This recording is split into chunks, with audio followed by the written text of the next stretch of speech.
दोस्तों, मज़ेदार हिंदी कहानियां सबसे पहले देखने के लिए आप मेरे YouTube चैनल को सब्सक्राइब कर लें। आंगन में धम धम की आवाज से मोहिनी ये समझ गई कि राम जीवन आ गया है। अपने यकीन को पुख्ता करने के लिए वह उठी और देखा कि आंगन में एक मिट्टी का ढेला पड़ा है, क्योंकि आज राम जीवन के आने पर इसी इशारे का वादा था। राम जीवन और मोहिनी का प्यार परवान पर था। राम जीवन के बगैर मोहिनी एक पल भी नहीं रहना चाहती थी, लेकिन मोहिनी के घर वाले राम जीवन की कहानी जानते थे। राम जीवन सही आदमी नहीं था। वह झोला छाप डॉक्टरी के अलावा और भी गैर कानूनी धंधे करता था। उसने दहेज के लालच में अपनी बीवी तक को मार डाला था, लेकिन न जाने मोहिनी पर राम जीवन का कौन सा जादू छाया था।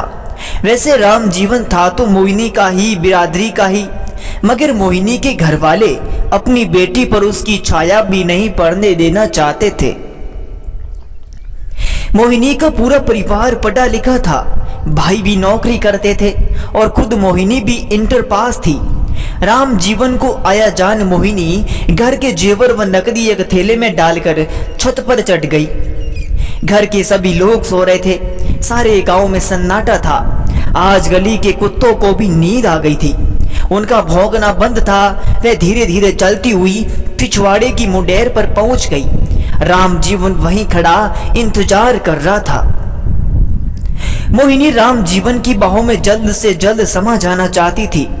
पड़ोस की खपरेल से होते हुए वह राम जीवन के बहुत नजदीक पहुंच गई।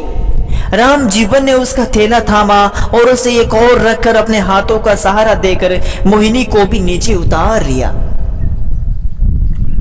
रात आधी से ज्यादा बीत गई थी। दोनों सारी रात चलते रहे। सुबह होने तक वे एक काफी सुनसान जगह पर आकर रुक गए। सवेरा हो गया था। जहां वे लोग रुके थे वही पास में ही राम जीवन का खेत था, जहां राम जीवन के खास साथी डेरा डालकर रहते थे। मोहिनी को वही छोड़कर राम जीवन अपने एक साथी को ले आया। उस साथी को मोहिनी के पास बिठाकर राम जीवन खुद खाना लाने के बहाने एक और चला गया। जाते जाते राम जीवन ने मोहिनी से झोले में क्या क्या है जानना चाहा था। तब मोहिनी ने बताया था कि 80,000 की नकदी और सोने चांदी के जेवर है। एक नजर थैले पर डाल मोहिनी को तसल्ली देते हुए वह बोला, इसमें मैं अपने साथ लिए जा रहा हूँ। कुछ नकद का और इंतजाम करके मैं शाम तक आ जाऊंगा, फिर कहीं दूर चले जाएंगे। वहीं बैठा साथी, जिसका नाम शंकर था, उनकी बातें गौर से सुन रहा था। शंकर जानता था कि आज ठाकुर सोने की चिड़िया फांस कर लाए हैं, लेकिन वह चुप था। दिन बीता, रात आई, लेकिन राम जीवन नहीं आया। अब शंकर से रहा नहीं गया। वह बोला, कहाँ रहती हैं आप? किशनपुर में, मोहिनी ने जवाब दिया। अच्छा, जहाँ मालिक डॉक्टरी करते हैं? शंकर ने पूछा। मोहिनी चुप रही। शंकर ने फिर पूछा, क्या नाम है आपका? मोहिनी, उसने छोटा सा जवाब दिया। जैसा नाम वैसा गुण, शंकर कहे बिना नहीं रह सका। सचमुच वह रात में चांदनी की तरह चमक रही थी। शंकर ने पूछा, घर क्यों छोड़ा आपने? मोहिनी ने लजा कर कहा, तुम्हारे मालिक के साथ रहने के लिए। शंकर मन ही मन में सोच रहा था, अजब जादू चलाया है मालिक ने, न जाने क्या हाल होगा इसका। फिर उसने सोचा, बेवकूफ लड़की, तूने ठीक नहीं किया। माँ बाप हमेशा अपनी औलाद का भलाई चाहते हैं, बुरा तो सपने में भी नहीं सोच सकते। कसाई भी अपने बच्चों को खुश व सुखी देखना चाहते हैं। मन ही मन शंकर चुप ही रहा। इसी दौरान किसी के पैरों की आहट से उनका ध्यान बंटा। रात के 10 बजे होंगे। दोनों चौकन्ने हो गए। दूर कहीं सियार की डरावनी आवाज सुनाई दे रही थी। पास आता एक चेहरा अब साफ दिखाई दे रहा था। ये राम जीवन ही था।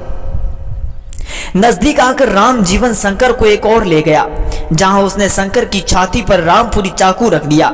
शंकर के पैरों तले जमीन खिसकने लगी। सामने मौत जो खड़ी थी, उसका हलक सूख गया था। राम जीवन ने कहा, मरना चाहते हो कि?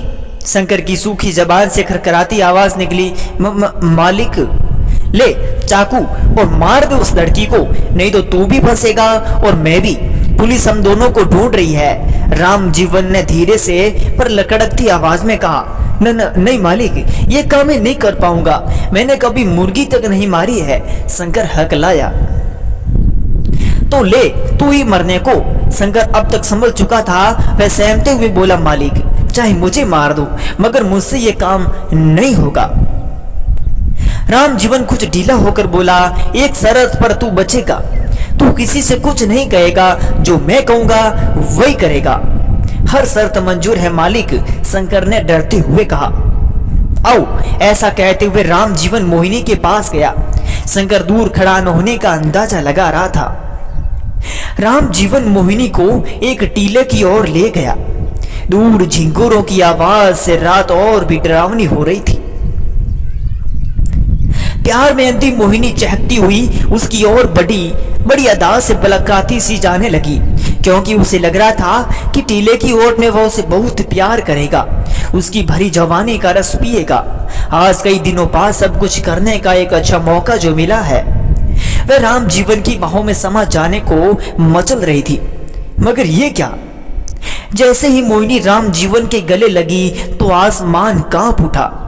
राम जीवन ने प्यार करने के बजाय एक हाथ से मोहिनी के जिगर में रामपुरी चाकू घुसेड़ दिया और दूसरे हाथ से उसका मुंह कसकर दबोच लिया। मोहिनी चीख भी नहीं सकी, उसकी चीख अंदर ही अंदर दब कर रह गई। जब वह निडाल हो गई तब कहीं राम जीवन ने उसे छोड़ा। शंकर चुपचाप एक कसाई के हाथों गऊ जैसी मोहिनी को हलाल होते देख रहा था, जिसके जिस्म से खेला, जो लाखों की दौलत लेकर घर परिवार रिश्तेदारों को छोड़कर आ गई थी। आज उसी मोहिनी के लिए राम जीवन कालिया नाग बन गया था। खड़े खड़े क्या देख रहा है, ले इसकी लाश उठा उधर से। राम जीवन की आवाज से शंकर सोते सा जगा और मशीन की तरह उसने मोहिनी को एक तरफ से उठा लिया। फिर दोनों उसे एक ढलान पर ले गए। ढलान में एक गहरा गड्ढा देखकर शंकर समझ गया कि राम जीवन अभी तक क्या कर रहा था। उसी गड्ढे में मोहिनी को हमेशा के लिए दफना दिया गया, मानो प्यार की दौलत ही दफना दी हो।